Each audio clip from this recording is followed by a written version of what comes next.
El Ciudadano TV, con los hechos más sobresalientes de la semana. Noticias.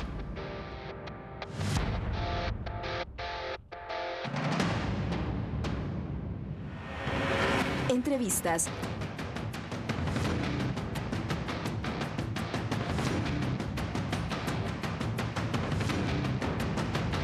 Reportajes. El Ciudadano TV es la imagen del gobierno de la Revolución Ciudadana. Bienvenidos.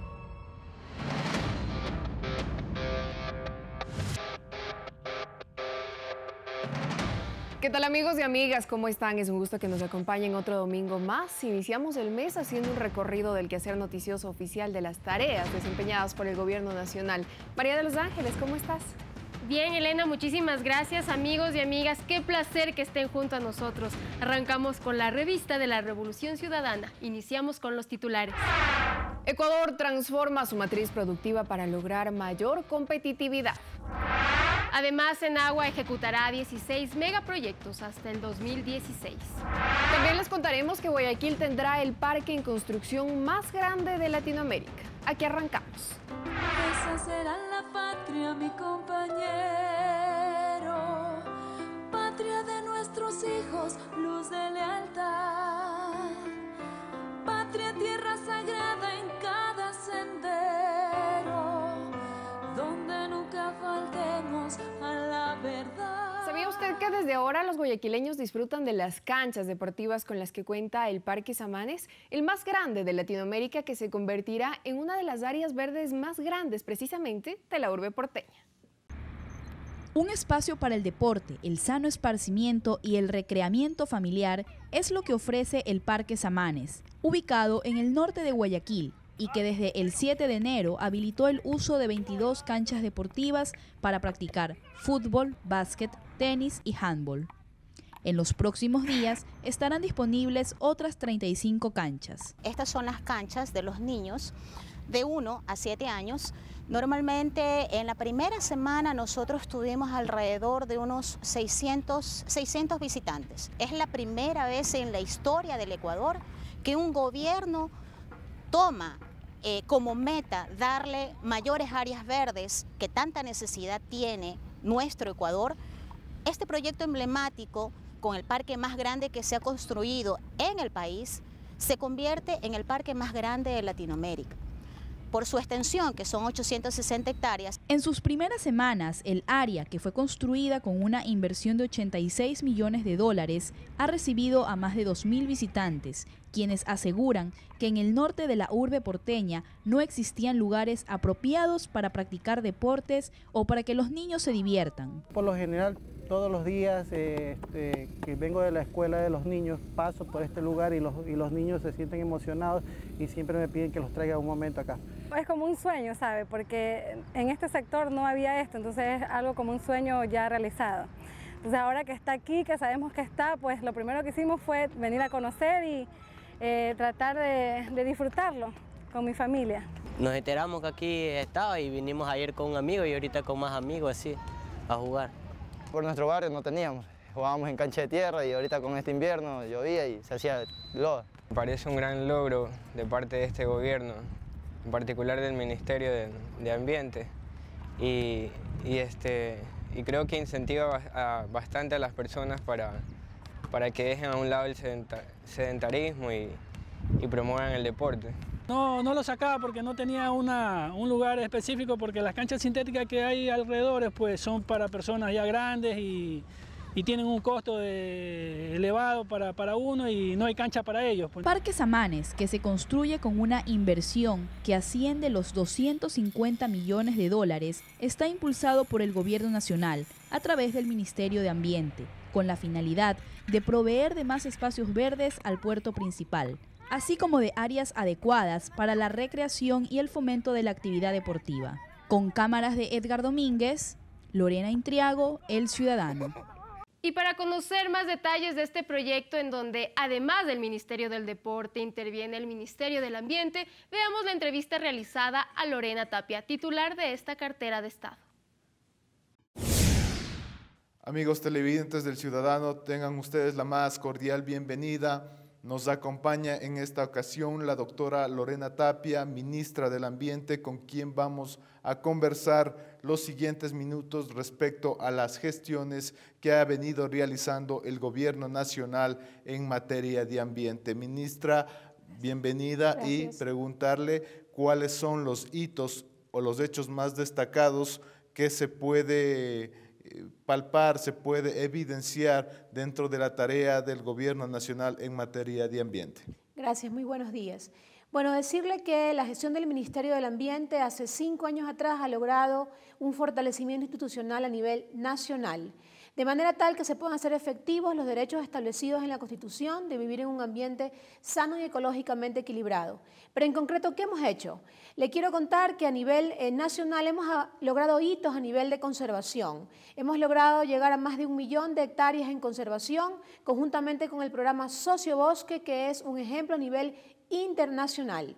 Decirle también que se ha transparentado la información ambiental, esto es a través de los indicadores ambientales que permitirán tomar decisiones a largo plazo sobre condiciones tanto en el aspecto ambiental, social, como en el aspecto económico vinculado con el ambiente. Es una nueva visión, una nueva tendencia del Ministerio del Ambiente en su gestión ambiental.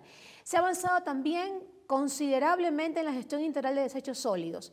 Aún hay mucho por hacer, pero se ha fortalecido la gestión de los gobiernos autónomos descentralizados, trabajando de la mano, generando competencias. No hablamos de un ministerio sancionador, sino un ministerio que va de la mano de los gobiernos autónomos descentralizados para generar competencias en miras de un beneficio en la gestión de desechos sólidos a nivel nacional. También hemos trabajado por generar una conciencia ambiental en el sector industrial. ¿Cómo? También trabajando de la mano, generando certificaciones como por ejemplo Punto Verde y Código de la Producción, que permite de esta forma a las empresas usar los recursos naturales de forma eficiente y razonable. Respecto al programa de reparación ambiental y social, el PRAS, que lleva a cabo el Ministerio del Ambiente desde el 2008, ¿cuáles han sido los avances que se han registrado, los hechos más destacados, en qué punto está avanzando ese programa, cómo va desarrollando, ministra? Bueno, como le contaba, este programa nace con una visión pionera del Gobierno de la Revolución Ciudadana. ¿Por qué? Porque permitirá a través de la primera etapa construir información con aquello que se llama el sistema de indicadores. Primero con la actividad petrolera, hoy seguimos con la información minera, posteriormente con los desechos sólidos y aquella actividad de impactos a nivel nacional seguirán levantándose indicadores. La segunda etapa permite la valoración de pasivos. Sin duda, esto es una herramienta pionera. Hoy ya está permitiendo tomar acciones a nivel del sector judicial para cuantificar aquellos pasivos y volver al principio efectivo de la responsabilidad objetiva de que el que contamina paga. Y después de eso estamos actuando a nivel de reparación integral. Es aquella visión que no ve solamente las fuentes de contaminación, sino los efectos tanto en la naturaleza como en las personas. Es una visión completamente distinta. Por eso le quiero decir que este avance marca un hito a nivel nacional y permite responder por aquellos pasivos ambientales sobre los que no se tenía respuesta antes y que ahora permiten, como le comento, hacer efectiva aquella responsabilidad ambiental a nivel nacional. ¿Cuántos municipios existían antes con este sistema de rellenos sanitarios y cuántos existen en la actualidad? Bueno, decirle que la gestión integral a nivel de desechos sólidos pues era casi nula. ¿Cómo comenzó el Ministerio del Ambiente? Primero regularizando aquellos botaderos que tenían que cerrarse y cómo se lo hizo a través de un proceso técnico de cierre. Posteriormente a eso se han contado con el avance de botaderos ya cerrados y luego de rellenos sanitarios con los que cuentan los municipios. La totalidad de los municipios, casi todos contaban con estos botaderos. Actualmente se cuenta con alrededor de 57 municipios con ya regularizados sus procesos ambientales. Continuamos trabajando, generando, por ejemplo, alianzas estratégicas que permiten la entrega de infraestructura como el apoyo de gestión integral por medio de entrega por ejemplo, de tachos, de plantas compactadoras, de plantas de procesamiento de desechos inorgánicos, de asesoría para aquel nivel de prefactibilidad que le permitirá a los municipios continuar con el cierre de sus botaderos y la generación de una visión integral a nivel ambiental. Ahora, en cuanto a las áreas protegidas, quería regresar un poco al tema para consultarle ¿Cuál ha sido el factor o los factores que han permitido que el 20% del territorio nacional hoy sea un área protegida? Eso significa que hay 49 áreas protegidas dentro del país.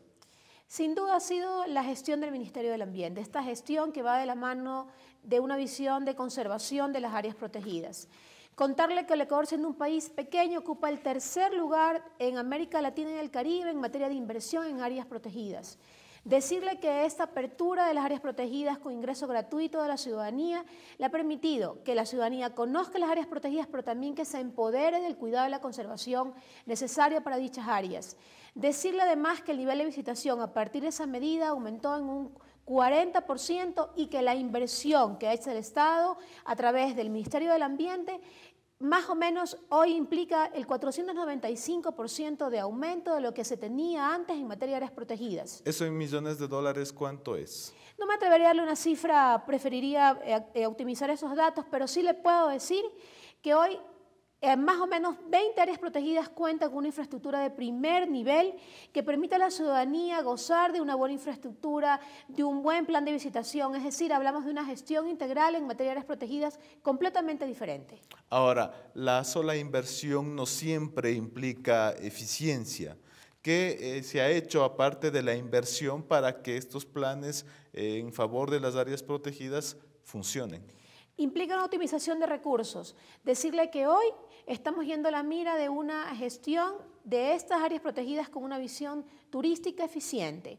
Vamos a otorgar un modelo que permita concesionar estas áreas protegidas, probablemente una empresa privada que conozca del modelo, pero que lo que se logre es una gestión integral de optimización de administración, de visitación, pero el control de dichas áreas a nivel del registro de visitantes seguirá siendo responsabilidad del Ministerio del Ambiente. ¿Por qué? Porque debe seguirse manteniendo esta visión que implica el control de la capacidad de carga de dichas áreas protegidas que van de la mano de la conservación y también del uso y beneficio de la ciudadanía de esas áreas. Ahora, pasando un poco al tema de la minería, quisiera preguntarle qué rol jugará el Ministerio del Ambiente en los trabajos de minería que se vienen para el 2013, el 2014 en el Ecuador. Bueno, el Ministerio del Ambiente tiene que generar un rol histórico a nivel de gestión de minería desde el punto de vista ambiental. ¿Por qué histórico? Porque la ciudadanía está pendiente que el Ministerio del Ambiente cumpla con su rol, que cuide los recursos. Pero ¿cómo lo vamos a hacer? Y ya lo estamos haciendo. Hemos generado una herramienta estratégica que se llama la evaluación ambiental estratégica, valga la redundancia. ¿Pero qué significa esto? Permite contar con información transparente y oportuna previo a la realización de una actividad minera. ¿En qué línea esta información? Línea ambiental, social y económica, generando una línea base sólida que permitirá monitorear a aquellos regulados en el desarrollo de sus actividades y no vamos a esperar que, por ejemplo, como lo hizo en el pasado la actividad petrolera irresponsable, aquella actividad petrolera irresponsable generó pasivos. Hoy eso no va a pasar. El Ministerio del Ambiente va a estar allí, atento para controlar, atento para tomar decisiones, de manera tal que la ciudadanía pueda estar tranquila de la gestión del Ministerio. Como le decía, esta herramienta ya hace parte de los contratos que se suscribieron y que se suscribirán, por eso hablamos de acciones concretas, no de simples palabras, acciones concretas a nivel del control y la gestión ambiental a través del Ministerio del Ambiente. Los proyectos emblemáticos también destacan al Parque Los Amanes. ¿Cómo va ese proyecto? ¿Cómo avanza? ¿En qué estado está? Bueno, yo creo que en estos días me llena de muchísima alegría decirle que en esta semana haremos entrega de la primera etapa del Parque Samanes, que contempla alrededor de 57 canchas de uso múltiple.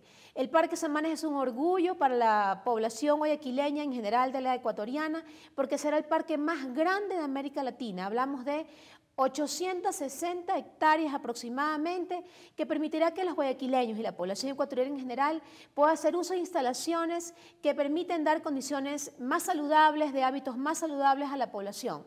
Guayaquil creo que es una ciudad que no contaba con una infraestructura de este tipo, permitirá mejorar los índices de espacios verdes a la ciudadanía. Guayaquil es, de acuerdo con el censo, una de las ciudades que menores espacios verdes cuenta. Bueno, vamos a mejorar, hablamos de mejor calidad de vida, vamos de espacios para la ciudadanía y como le decía, esta semana vamos a hacer entrega a las primeras canchas. Sin duda para mí como Ministra del Ambiente me llena de muchísima alegría que podamos cumplir con este hito para la ciudadanía guayaquileña. Ministra, muy amable por su tiempo y también por compartir con los amigos televidentes del Ciudadano. Y nosotros no nos queda más sino invitarles a que ustedes nos puedan acompañar en una próxima ocasión, en un diálogo más con algún otro funcionario del Estado que converse y ponga de manifiesto lo que se ha realizado en estos últimos 6 años. Nos despedimos dándole siempre la mayor de las suertes a todos ustedes. Escuchábamos a Lorena Tapia, ministra del Ambiente. Es momento de hacer una pausa. Siga con nosotros. Somos la revista oficial del Gobierno de la Revolución Ciudadana.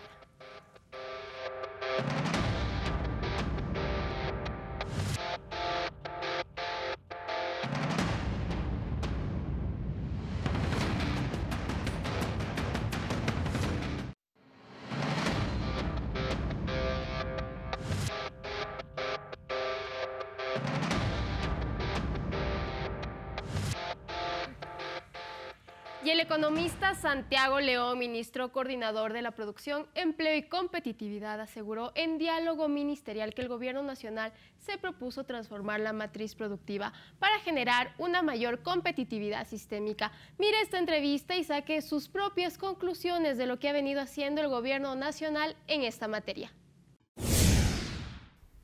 Amigos del Ciudadano, un cordial saludo. En esta ocasión dialogaremos con el ministro coordinador de Productividad, Empleo y Competitividad, Santiago León, quien nos ha recibido en su despacho en la capital de la República para analizar la gestión de esta cartera de Estado durante los 6 años de la Revolución Ciudadana. El ministro Santiago León, quien ha ejercido varios cargos en este gobierno, ahora tiene la dura responsabilidad de llevar adelante el sistema productivo del Ecuador. Ministro, gracias por atender al ciudadano, gracias por recibirnos en su despacho. ¿Cómo ha sido la gestión en el sector de productividad, empleo, competitividad del Gobierno Nacional? ¿Cuáles han sido los mayores logros en estos 6 años de Revolución Ciudadana? Bueno, muy buenos días y muchísimas gracias por la visita, realmente el gusto es todo mío.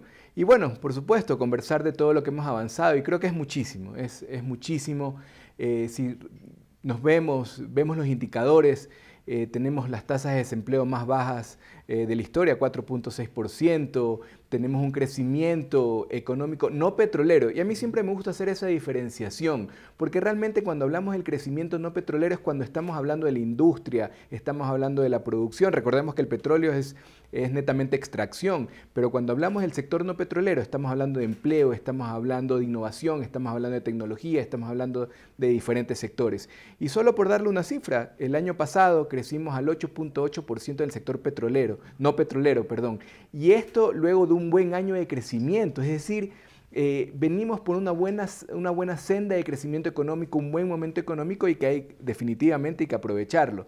Y lo más importante, y lo que más nos interesa como gobierno nacional, y lo que más le interesa a la sociedad, es que este crecimiento económico vaya acompañado de justicia social, vaya acompañado de bienestar, es decir, que los ecuatorianos, que los ciudadanos y las ciudadanas tengan un mejor nivel de vida. Y en ese sentido es indiscutible, hemos reducido la pobreza en 7 puntos, la pobreza extrema en más de 10 puntos, es decir, estamos con indicadores bastante interesantes. Y si vemos también el consumo de los ecuatorianos, si ahora los ecuatorianos, la familia promedio, el ingreso de sus hogares les permite cubrir la canasta básica, que finalmente es lo más importante.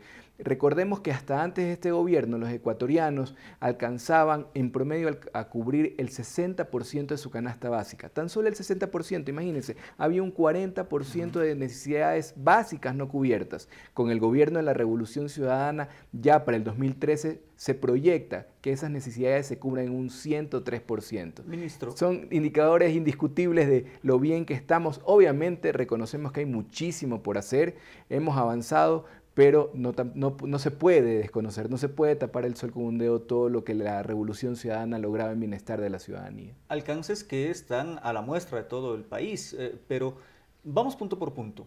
Este crecimiento de la productividad del sector no petrolero corresponde a qué espacios para que la ciudadanía conozca que no solo el Ecuador ha obtenido los recursos precisamente por el petróleo, sino que existen, y las obras que se dan es precisamente porque sectores productivos han crecido. ¿Cuáles? Por supuesto, de hecho cada vez nos volvemos menos dependientes del petróleo. Evidentemente somos una economía que todavía tiene grandes exportaciones de petróleo y está bien, hay que aprovecharlas, pero cada vez nos volvemos menos dependientes de eso, lo cual es altamente positivo.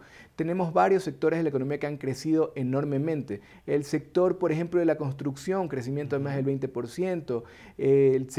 Veamos sectores más particulares como por ejemplo el calzado. Gracias a la política de este gobierno, las ventas del calzado ecuatoriano subieron un 200% de un año al otro, igual el sector textil. Es decir, hay un sinnúmero de ejemplos. Yo creo que la economía en general está bastante bien. ¿Se puede llegar ahora a una cobertura del 99% de la canasta básica y se pretende llegar al 103%? ¿Cómo es esto? Bueno, justamente porque tenemos estos mecanismos de transferir las riquezas, el ingresos del capital al ser humano. Y eso es lo más importante. Mira, hasta cuando se medía esto en el Ecuador, de los ingresos que tenía el país, de la remuneración, el 80% se iba al capital. ¿Qué es irse al capital? A renta, a utilidades, etcétera. Y tan solo el 20% de toda la generación de ingresos a las personas. Y preguntémonos, ¿qué es más importante, las personas o el capital? Evidentemente las personas es lo más importante, debe ser el centro de la economía. Y eso es justamente lo que estamos cambiando. ¿Se ha concienciado ya el sector empresarial de este salario digno? Es decir, hay un mayor flujo de ideas entre gobierno y empresarios para poder llegar a esa concienciación por parte del empresario? Por supuesto. Y mire, y esto es algo importante destacar. A veces se quiere dar a entender de que empresarios y gobiernos somos enemigos y no es así, no es así. Tal es así que la política de este gobierno y de este ministerio en particular siempre ha sido una política de puertas abiertas, de diálogo constructivo, porque finalmente lo que nos interesa es el desarrollo del país y por supuesto que se necesita el sector privado para el desarrollo del país. Por supuesto que se necesita el sector privado para la generación de empleo, pero evidentemente con buenos empresarios que cumplan con las éticas mínimas como es el pago de salarios adecuados, el pago de impuestos, cuidado del medio ambiente, responsabilidad con la sociedad y sus consumidores. Y con esos empresarios nos hemos sentado a dialogar. Evidentemente hay en cosas que no nos llegamos a poner de acuerdo, pero en la gran mayoría nos ponemos de acuerdo.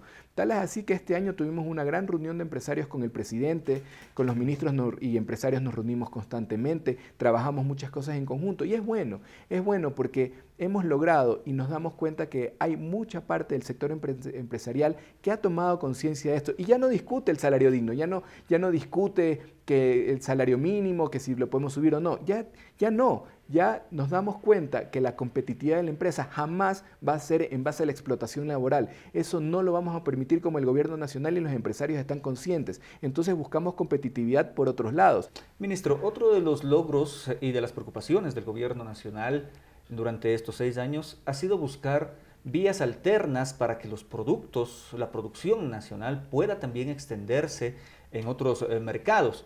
Por eso se han creado los ejes multimodales, el eje multimodal Manta-Manaos, el eje logístico del sur.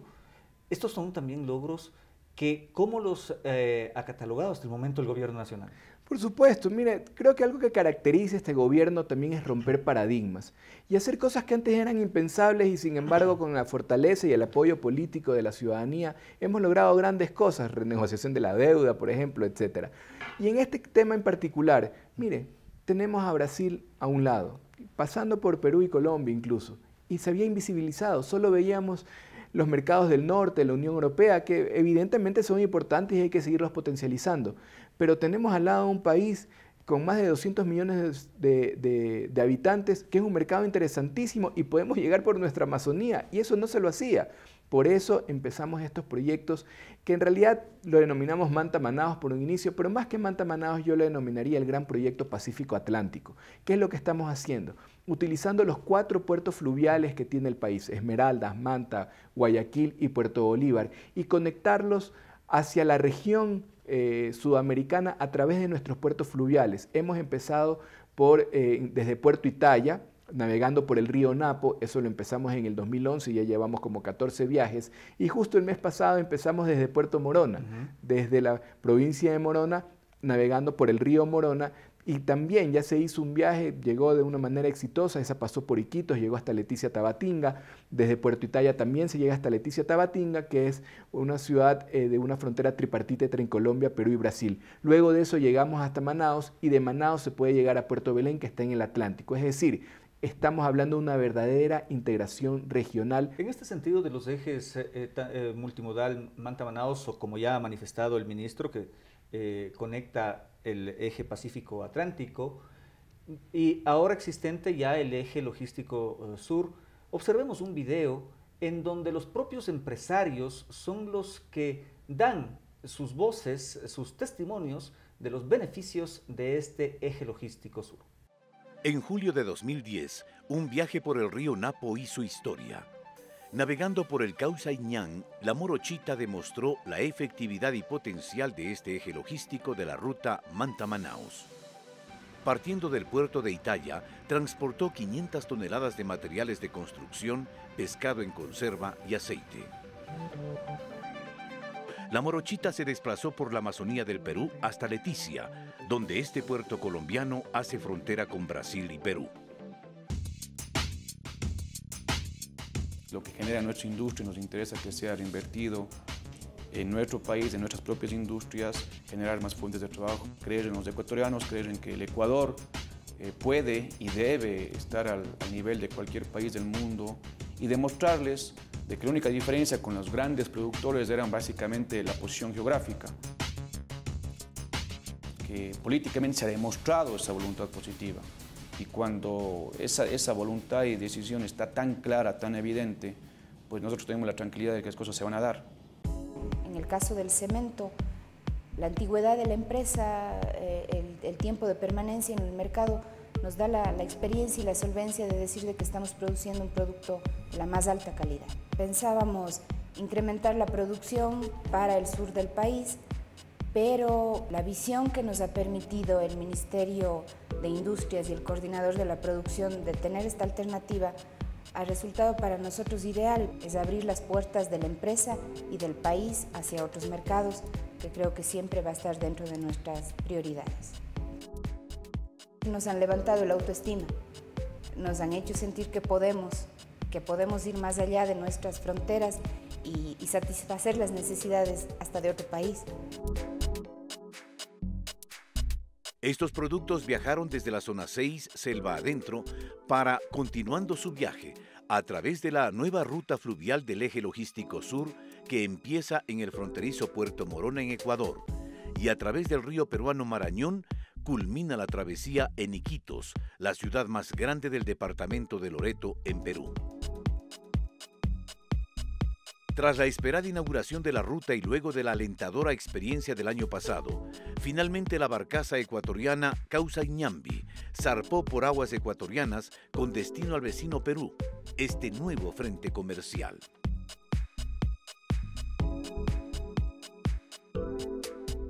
Esta nueva y exitosa experiencia fortalece el real potencial comercial entre el Ecuador y el mundo, que está hallando alternativas comerciales y logísticas que posicionan al país dentro de un escenario competitivo global. Son los testimonios de los empresarios que se ven beneficiados por esta apertura de mercados, por esta nueva ruta por donde pueden intercambiar, enviar sus productos hacia otros mercados.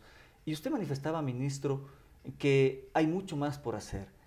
El cambio de la matriz productiva que se viene realizando también tiene nuevas perspectivas. ¿Cuáles son esas? Por supuesto, bueno, tenemos cuatro ejes, clarísimos en el cambio de la matriz productiva. La primera tiene que ver con la diversificación de la producción, es decir, hacer nuevas industrias, generar nuevos tipos de negocios. Y hay algunos ejemplos. Justo esta semana estuvimos lanzando el programa de reforestación comercial. Antes no se hacía en el país una verdadera industria de reforestación con fines comerciales, es decir, exportación de materia prima, sustitución de materia prima también, porque puede servir esto para la industria del papel, etc. Y lanzamos un programa de incentivo sumamente fuerte, en el cual el Estado está invirtiendo $300 millones. Ministro, le agradecemos por recibir al ciudadano. No, encantado, muchísimas gracias. Gracias al ministro Santiago León, él es el secretario de la cartera de Estado de Coordinación de la Productividad, Empleo, Competitividad, en este diálogo a través de El Ciudadano. Volveremos desde otro despacho ministerial para conversar con los responsables de este cambio que vive el Ecuador.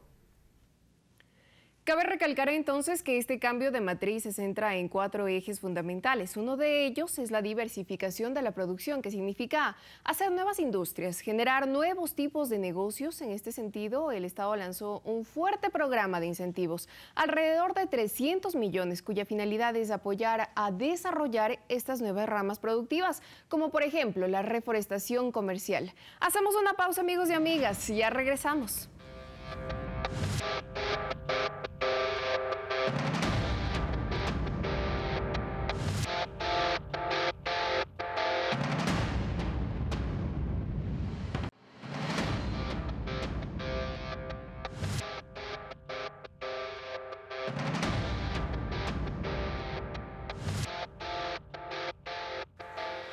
Y estamos de vuelta, amigos y amigas, esta vez para contarles que la Secretaría Nacional del Agua ejecutará 16 megaproyectos hasta el 2016. Esto con el fin de mitigar los efectos de inundaciones y dotar de riego hídrico en todo el Ecuador. 6 están en operación, pero si usted quiere conocer más sobre el trabajo que desarrolla esta cartera de Estado, mire este reportaje. Esta nueva entidad tiene la responsabilidad de desarrollar la gestión integral e integrada de los mismos con una visión ecológica y sustentable.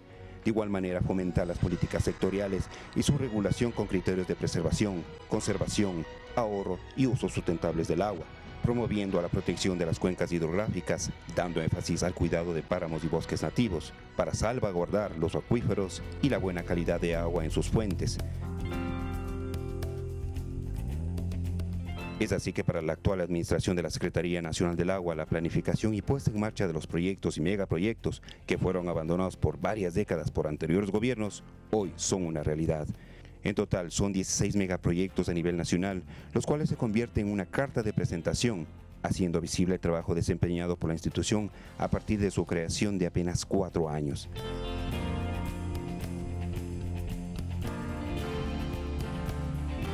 En esta primera etapa de gestión programada hasta el año 2016, la Senagua cuadruplicará el número de habitantes protegidos contra inundaciones, los cuales se incrementarán de 200.000 a 800.000 beneficiarios, con una inversión de más de 2.000 millones de dólares y se ampliará de 172.000 a 640.000 hectáreas de áreas regadas en el país.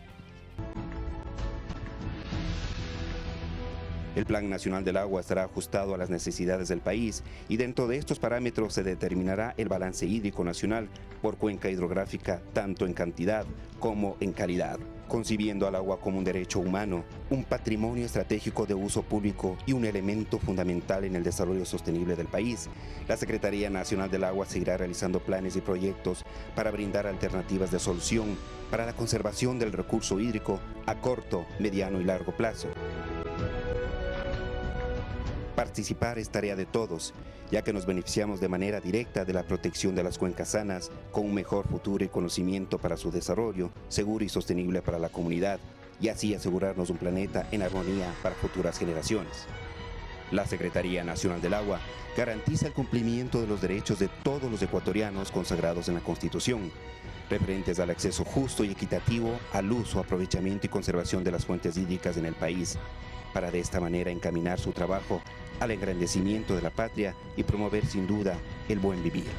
Y a propósito del tema anterior, Walter Solís, ministro del ramo, sostuvo que uno de los objetivos de Senagua es cuadruplicar el área pública regada en 640.000 hectáreas, así como el número de habitantes protegidos de riesgos de inundaciones, hasta 800.000 personas en todo el Ecuador. Escuche detalles en esta entrevista.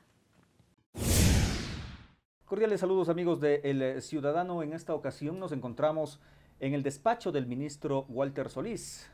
Él es el secretario nacional del Agua, con quien vamos a dialogar sobre los logros de esta cartera de Estado durante los 4 años de creación. La Constitución del Ecuador reconoce y declara de interés público al agua como un recurso estratégico. En este sentido, señor ministro, y agradeciéndole nuevamente su presencia en las cámaras de El Ciudadano, ¿cuál ha sido la gestión precisamente de la Secretaría del Agua y los logros durante estos 4 años de creación en el gobierno de la Revolución Ciudadana? Hola Cristian, muchas gracias, un saludo a los televidentes. Bien, como usted dice, efectivamente esta secretaría es novel, es joven, fue creada en el gobierno de la Revolución Ciudadana en el 2008 y yo creo que ha sido importante. Es importante además pertenecer a un sector muy importante como son los sectores estratégicos. El agua es un recurso que tenemos suficiente en nuestro país.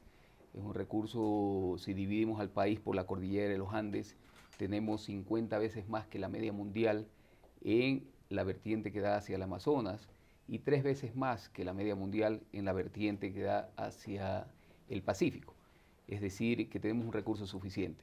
Pero sin embargo, hemos encontrado en nuestro país inequidades, desequilibrios, y lo que tratamos de hacer a través de la Secretaría Nacional del Agua, la CENAGUA, es equilibrar este recurso básicamente en la vertiente que da hacia el Pacífico. Para evitar lo que ha pasado, Cristian, en años anteriores, el año 2011, en noviembre, habían las noticias, si usted revisa de muchos de los diarios nacionales, que en la zona norte de Manabí, por ejemplo, que las reses se morían por sed, porque no tenían agua para tomar, no tenían alimentos para consumir producto de la sequía. Eso era noviembre.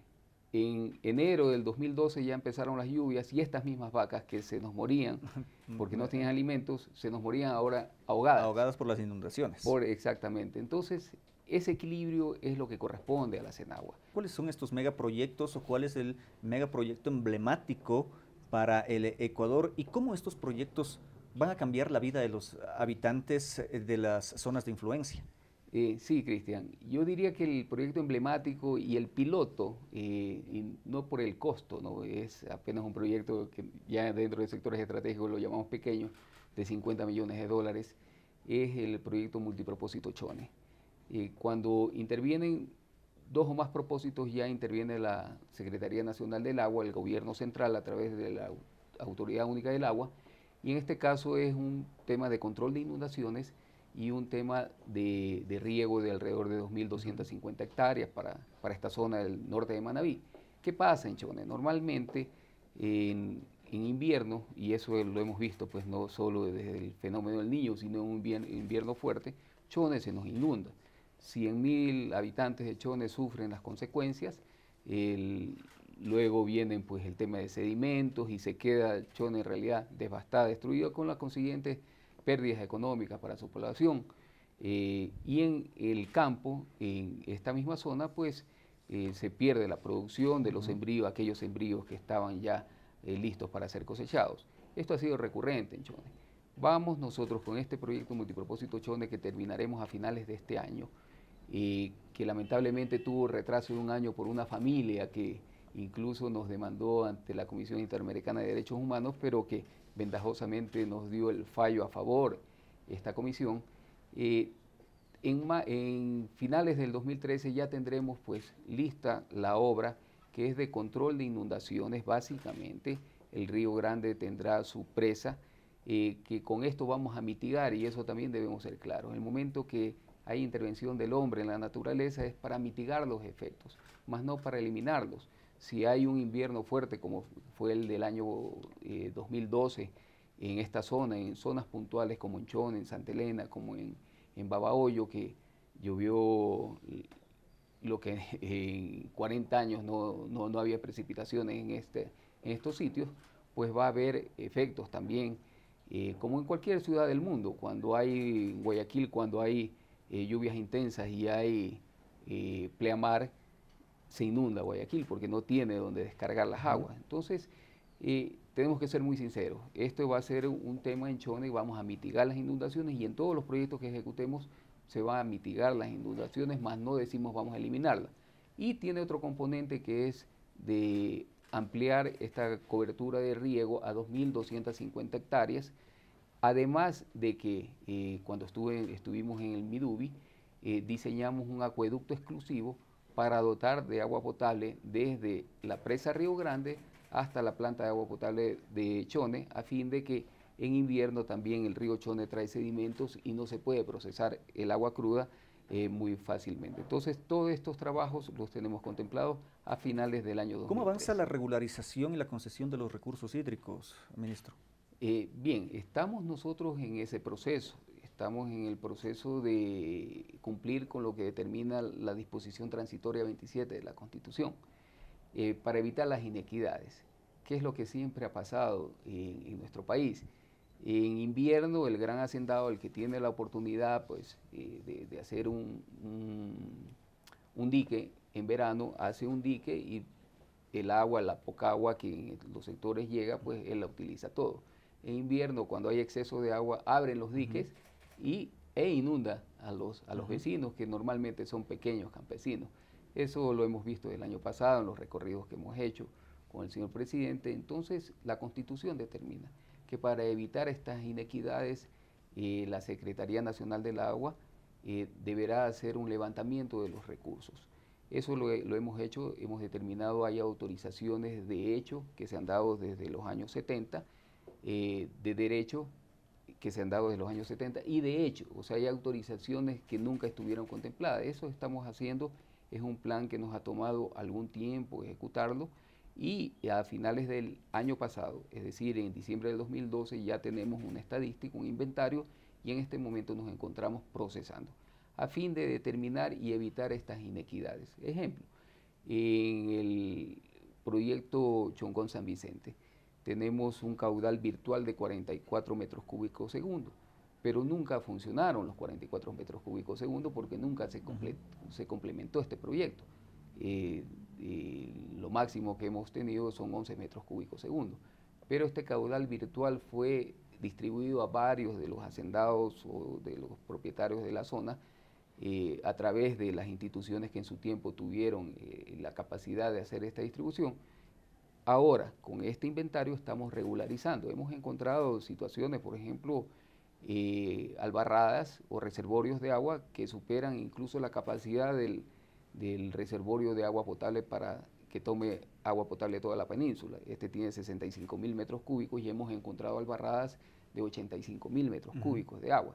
Entonces, todas estas inequidades, todo este plan de regularización corresponde a la Secretaría Nacional del Agua y lo estamos ejecutando. Lo terminamos en diciembre del 2012 y en este momento, hasta junio, procesaremos toda esta información a fin de evitar estas inequidades. Entre el 2006 y el 2012, aproximadamente una regularización de 20.000 o demás autorizaciones de uso y aprovechamiento del agua. Sí, en realidad son 70.000 las que están definidas.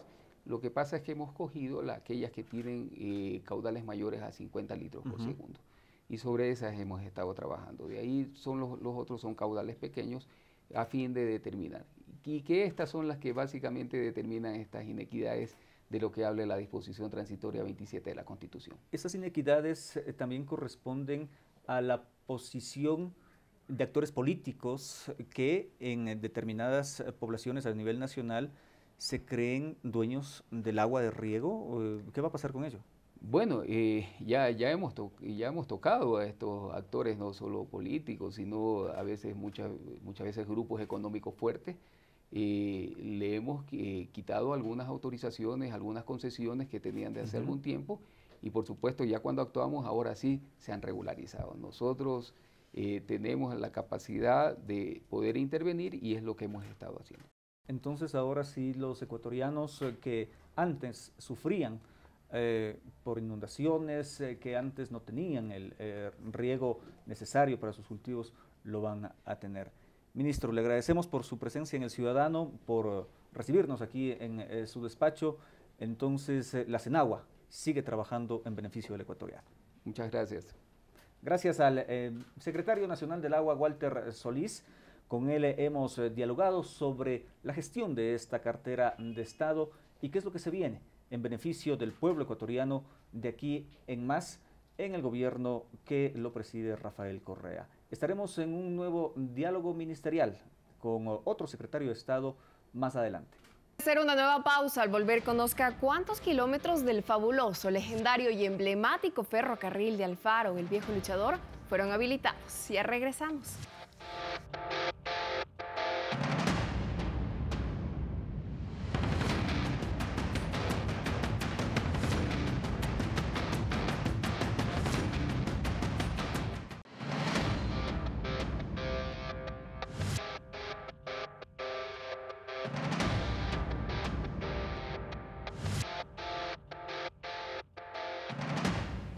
Y ya estamos de vuelta para contarles que una buena opción para estas vacaciones o el feriado de carnaval es viajar en tren, o si no se anima a realizar una larga travesía, le invitamos a que visite su museo ubicado en Chimbacalle, un espacio destinado a recrear la historia e ilustrar al público sobre la construcción del ferrocarril, sus misterios, vivencias y anécdotas. Mire este reportaje de Santiago Duque.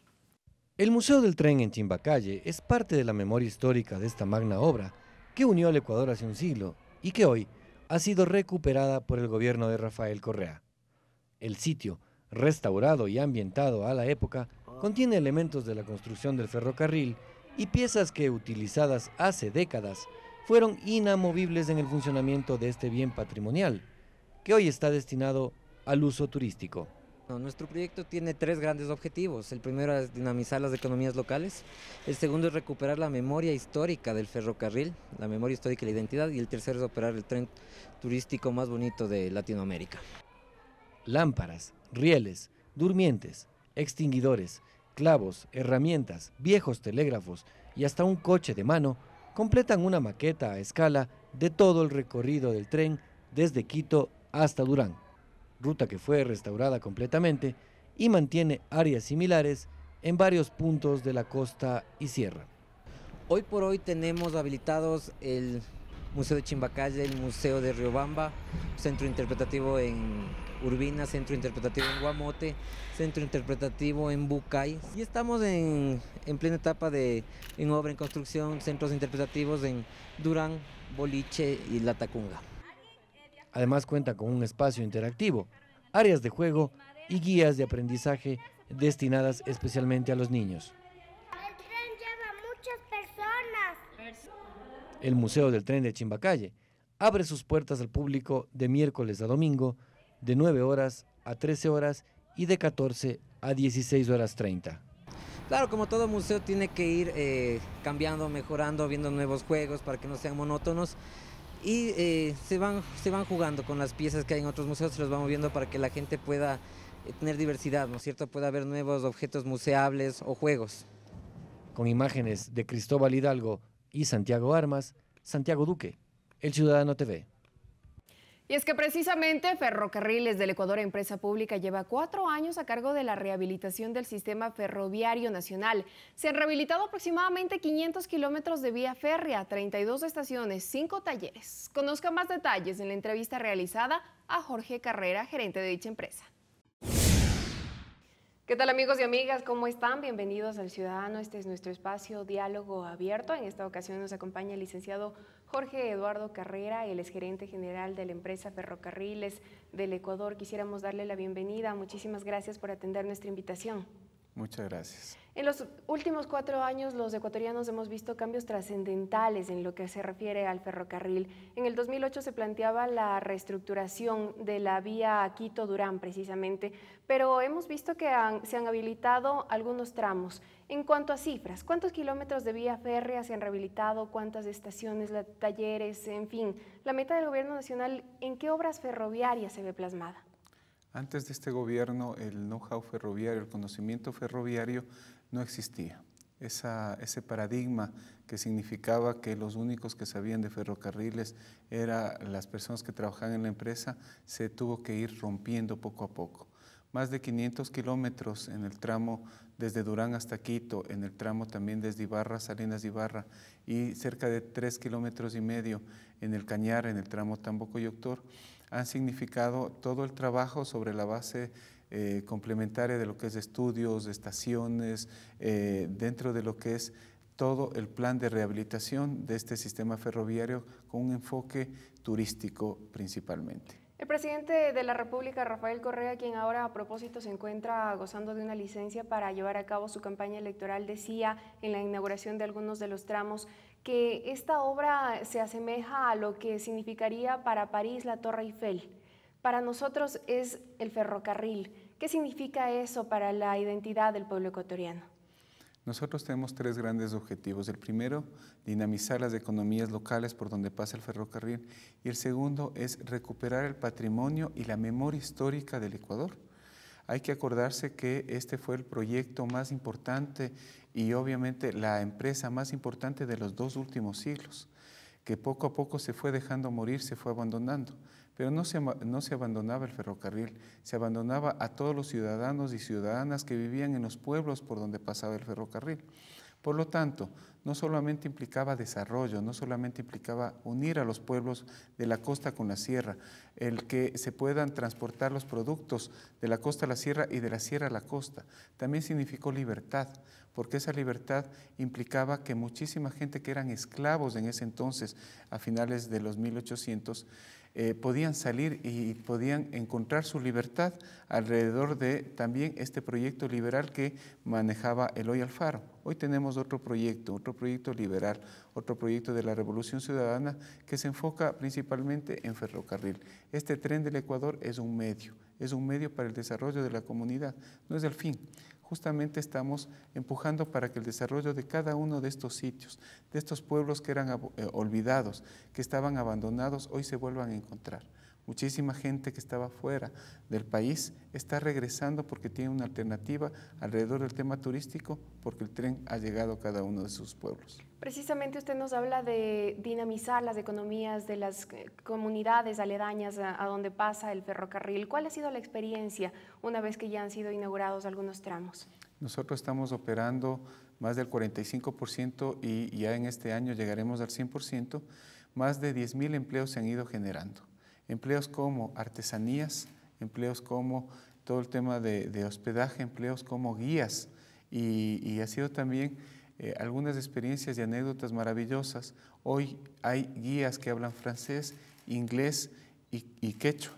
Esos son guías indígenas que habían salido del Ecuador por todo lo que pasaba antes en el país.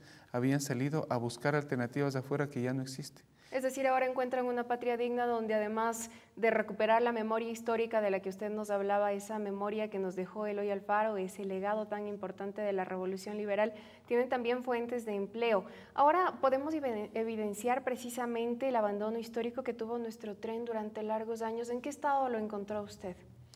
Yo siempre le asemejo a que encontramos no a una empresa moribunda, sino una empresa totalmente muerta. Tuvimos que recoger las pocas cosas que podían servir, ¿sí? Nos entregaron 4 fierros viejos con una historia maravillosa y se han podido ir rescatando como el ave fénix, justamente por todo ese potencial histórico que implicaba el tren en todo lo que es el sentimiento en el Ecuador. Más del 85% de toda la población ecuatoriana ha tenido un familiar que ha trabajado en la empresa de ferrocarriles. Eso ha permitido mantener vivo este espíritu del tren. Muchísima gente pedía que se rehabilite el tren, pero gobiernos anteriores no lo pudieron hacer o no lo quisieron hacer. Y hoy podemos evidenciar que este tren está beneficiando a más de 4 millones de personas, que es por donde pasa el ferrocarril, y eso es la evidencia más importante para nosotros. Ante los ojos de ciertos gobiernos neoliberales, este proyecto no resultaba rentable, pero usted nos ha dicho que más de 10.000 personas han encontrado empleo a lo largo de donde cruza el ferrocarril precisamente. ¿Cuáles son las ofertas turísticas que los ecuatorianos y los extranjeros pueden encontrar en esta obra? Nosotros tenemos productos semejantes a lo que es todo el espectro turístico, ¿sí? Y nosotros tenemos productos de excursión, que es productos de turismo de un solo día. Estamos incorporando ya productos que le llamamos full day, ¿sí? En el cual se sale en la mañana, se regresa en la noche. Vamos a tener productos de 2 días y 1 noche, productos de 3 días y 2 noches, y el producto estrella, que va a ser el tren crucero, de 4 días y 3 noches. Esos productos, aparte de que son turísticos, van a permitir principalmente innovar en lo que es el continente, complementando con lo que es Galápagos. Pero además vamos a tener productos sociales. Estamos ya teniendo más de 30.000 turistas, personas de atención prioritaria, como dice la Constitución, han hecho turismo en el tren. Programas como Conciencia Social sobre Rieles, de manera gratuita. Programas como Vive tu Tren y programas como el Tren Social, que son con precios asequibles para todos los ecuatorianos, $3.50 que se hace turismo, y las personas mayores de 65 años, menores de 18 años y personas con discapacidad pagan la mitad. Es decir, a $1.75 se puede hacer turismo sobre el tren más hermoso de Latinoamérica y, por qué no, del mundo. Precisamente sobre eso le quiero preguntar. Lo que la empresa de ferrocarriles espera es que el tren más difícil del mundo sea considerado como el tren más bello del mundo. Así es. Nosotros tenemos muchas ventajas. Esas ventajas que es particularmente los atractivos turísticos. Nosotros a través del tren lo que hacemos es empatar esos atractivos turísticos, pero los atractivos turísticos se están convirtiendo ya en productos y servicios turísticos. Las ciudades y las comunidades por donde pasa el tren se están convirtiendo en destinos turísticos. Es un esfuerzo grande. Antes de este gobierno no se generaba eso.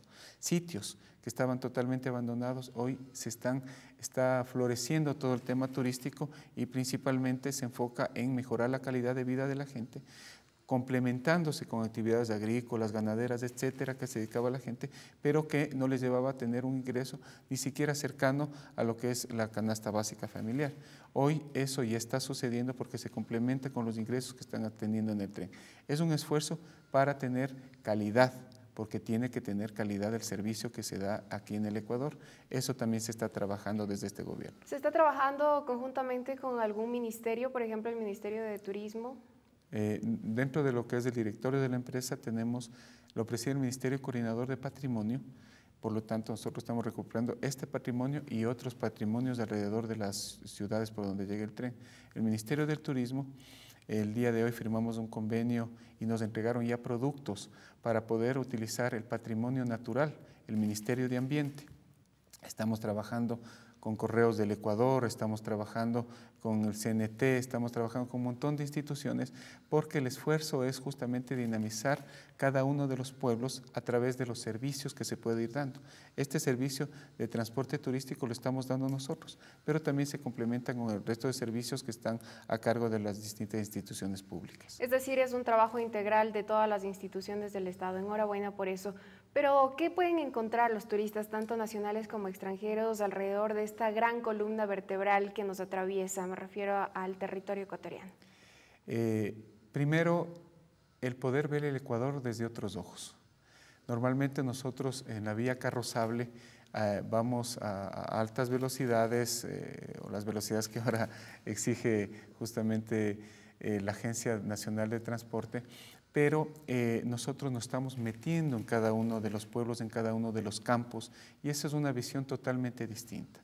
Vamos además a la velocidad que nos mira la gente desde los balcones, ¿sí? A esa velocidad es la que nosotros también podemos encontrar todo lo que es los sembríos de Machachi, todo el sector ganadero de esa zona, podemos encontrar todo lo que es la ruta de los arrozales en Durán, podemos encontrar la ruta que tenemos nosotros ya hasta Bucay, que es justamente la ruta de la dulzura.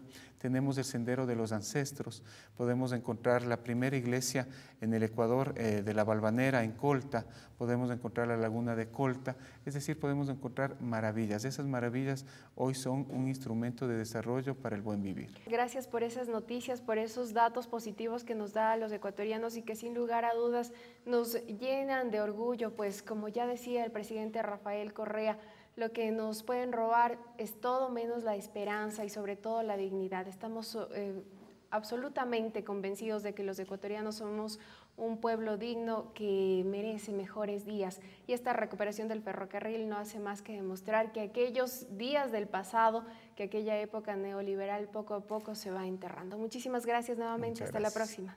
Hasta la próxima con ustedes también. De esta forma llegamos a la parte final. Les agradecemos por su sintonía. Recuerden que un especial multimedia está disponible para ustedes en nuestra página web www.elciudadano.gov.es. Ustedes ya miran la dirección en sus pantallas y podrán encontrar las entrevistas al gabinete ministerial y también material audiovisual de las obras realizadas por este gobierno. María Los Ángeles, hasta la próxima. Hasta la próxima, Elena. Amigos y amigas, muchísimas gracias por su sintonía. Hasta la próxima.